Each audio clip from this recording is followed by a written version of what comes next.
Hello and welcome to the one-stop shop where you can rub shoulders with an extraordinary group of men. India's tryst with its economic destiny began with these bulls taking charge of Dalal Street. Learn the incidents and the inspirations that helped shape them. Join me, Ramesh Damani, as we morph into the minds of the wizards of Dalal Street. My guest today is someone who emerged as the young tiger of the financial markets during the Harshad Mehta bull run of 1992. But by 2000, the skeptics were on his trail, calling him a has-been. Refusing to slip into oblivion, he used the severe bear market of 2002 to catapult himself back into the mainstream by boldly proclaiming the birth of a new bull market. The man who they say saw tomorrow, Rakesh Jhunjhunwala. Rakesh, thanks a lot for joining us today. A pleasure. I want to take the market through your early years in the market. You started fairly young in the stock market, didn't you?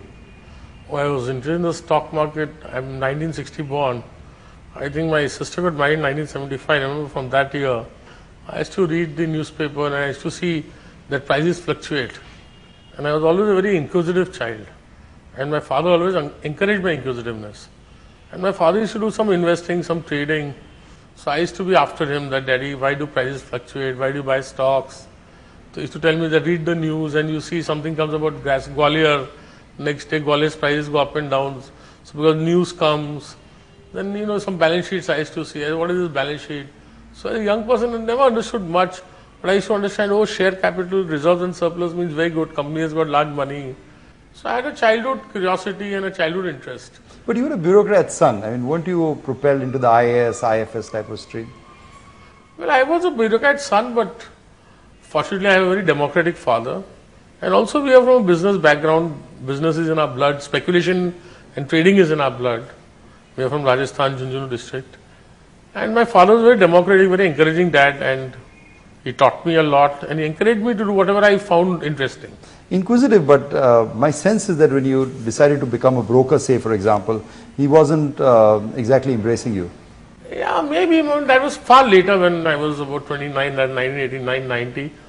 No, he never, I tell you, I'll never forget, I became a chartered accountant in 1985 and I come from a very middle class background. My father had no business and I had to make my life myself. So he told me after I completed my chartered accountancy in 1985 that what do you want to do? I said, I want to go to the stock market. So he told me 3-4 things which are very, I think which are the basis of my career today.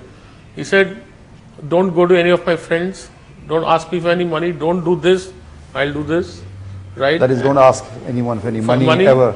Right, don't forget your word is your bond, you have a house, you can live here, you're a sharp fellow, you're a chartered accountant, you can earn 15,000-20,000 a month, you can look after yourself. Be fearless, and he morally encouraged me. 1985 is when you entered the market. Can you tell us the first stock which was your original idea?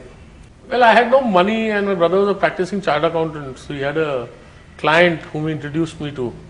And she had a lot of money and she wanted to have enhanced return. So she was very well provided for. I said, why do you want to, go into stocks? But I can do one thing that bank deposits pay. You used to pay about 10% that time. So I told her, you will lend me some money. I'll give you 18% interest. So she said, security. So I said, I have no security. I had 5,000 rupees in the bank, which is what I when I saved through my articles and something my father had put in the bank when I was a child.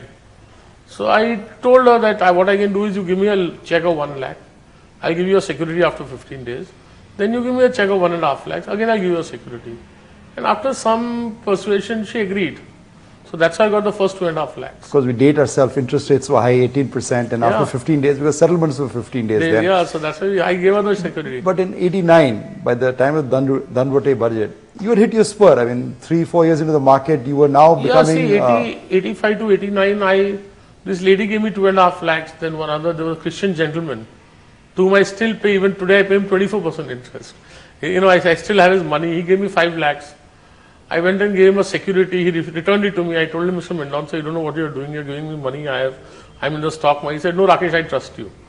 I had this 7.5 lakhs, then I earned about 8-10 lakhs of rupees in trading in 1985-86 in investing trading. And then I bought 5,000 shares of Tata Power. Then the stock market went through a fairly... Right, the logic of the Tata Power, the yield was greater than the interest you paid? The yield was greater and also, the earnings was very good. And there was some talk there is, the companies were getting a fixed return in accordance with the Electricity Act, Correct. right? There was some talk that they will link it to the amount of power generated. At those times, even the percentage of capacity used was far lower than today. While Tata Power's capacity utilization was 100%. So then Tata Power would have benefited very much if they had fixed the rate of return to the capacity utilized. Correct. And there was good yield, 150 rupees I bought, they used to give a dividend of 18 rupees. That covered part of your interest cost. Part of my interest. But by 89 you had hit your stride. I mean, you were looking at bigger things. It was more than just making a living. Yeah, I went through 2-3,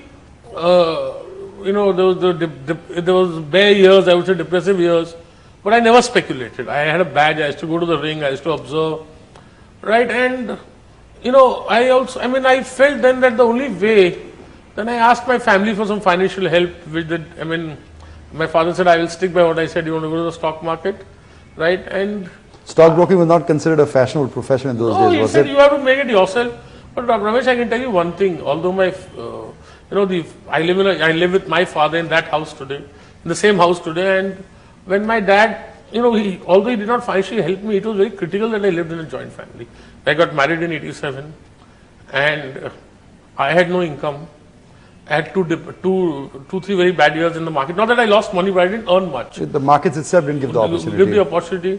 And I was always very careful as always. But in 89, what made you make that contrarian call? There was still gloom. But although I was not earning anything because my father was looking after the house, looking after the kitchen, and I was living with him, I had no problem.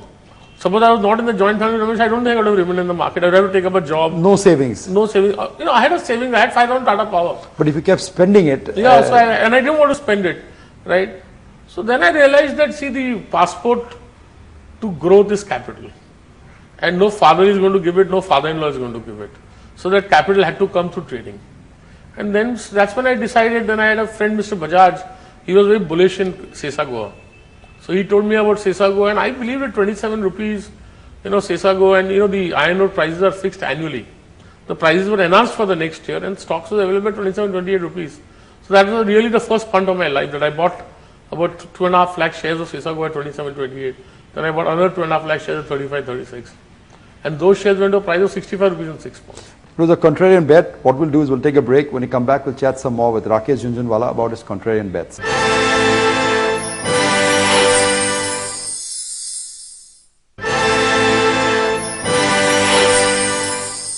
Welcome back to the Wizards of the Last Street. We're talking to the wizard himself, Rakesh Jhunjhunwala. Rakesh, in 89, did it teach you to be a contrarian, the us against them philosophy that you've always stood for in the markets? Well, I try to assess the markets, opportunities, what the prices are, what the prospects are, and then if I differ, I differ. I think in my investment, in my thought of things, being a contrarian, not a rule and not being ruled out. But great fortunes in the market are made when you stand alone against the crowd, against the conventional wisdom. Yeah, but again, the conventional wisdom, you have to, Ramesh, do it with great care, right? And you don't get many an opportunity, although you get opportunities. I agree with you that the great fortunes are made by standing against the crowd. But my idea is not to stand necessarily against the crowd. I am participating in this bull rally. Who were one of the first persons to point out, of course we get to that later in the show. But let's go to 1992. It was a defining period in the Indian stock market. The index, 89 about Madhu Dhanwade's budget. We finished 89. I can tell you why I was bullish. I don't know if you know the background that VP Singh had become Prime Minister. We had a first coalition government in the center. Right. And VP Singh, the market had welcomed him with a huge rise. Then there was all talk, just as there was last year, about the communism, socialists, and Madhu Dhanwade was the finance minister, and the budget is going to be very, very socialist oriented, and all bull talk that they're going to impose a tax on education. And I know that state, the education is a state subject, and for revenue of 100 crores and the coalition government in power, they are not going to amend the constitution. So in all kind of fears, in the market, I thought that, the first part of the liberalization program in 83 was launched by Mr. VP Singh, only when he lowered the income. And I thought although he's a Thakur, he's a businessman who understands business. So I thought he will never give a budget which will hurt business. And a couple of his budgets as finance ministers were positive. Were very good, very positive. And after all, he was the Prime Minister, he was giving the broad direction to the budget. And therefore, everybody was humongously, I can't tell you, Ramesh, you have to be there to understand the bearish sentiment. And everybody from the Panwala to Mr. Nimesh and to Mr. Rakesh Jhunjhunwala and Mr. Kamal Kabra, all of them extremely bearish. All the market players were bearish All the at that market time. players, one to A to Z. And I thought, and I had made some money. I had my net worth had become 1.5, 2 crores. So I had the ability to take a risk. So then I thought, and I took a bet. And again, I must tell you that on the morning of the budget used to come in the afternoon, in the evening. At that time, I developed cold feet. And then I thought, boss, I've taken this position, and if things go against me, and everybody might talk to us bearish. So what I did, I had a lot of long positions, and in certain scripts I went short. Hedged. And because I thought if the budget doesn't work out as I have envisaged it, it will damage me financially. And then as soon as the budget came, I mean, the way the stocks went up, it was clear to you the market was headed higher. And I just doubled my